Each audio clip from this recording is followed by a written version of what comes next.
Merci, Monsieur le Président. Je prolonge l'argumentaire de notre collègue Garin. Il n'y a jamais eu dans l'histoire récente de notre pays autant d'hommes, de femmes et d'enfants à la rue. Cela amène à un travail de, entre guillemets, priorisation de la part des 115, qui est absolument inhumain, puisque quand tous les appels sont recueillis, à la fin de la journée, les travailleurs sociaux du 115 doivent arbitrer quelle femme avec un enfant de moins de 3 ans, avec peut-être un handicap, peut-être un grave problème de santé, sera la seule personne qui sera mise à l'abri et tous les autres devront rester dehors. Et donc face à cette situation terrible, il y a d'abord un argument que nous voulons tout de suite contrer. Il est faux de dire qu'un pognon de dingue est mis dans l'hébergement d'urgence.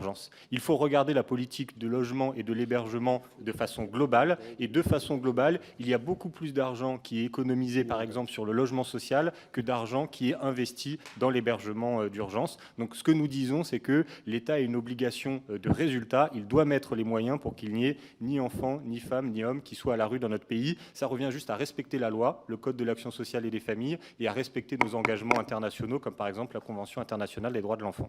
Merci, monsieur le rapporteur.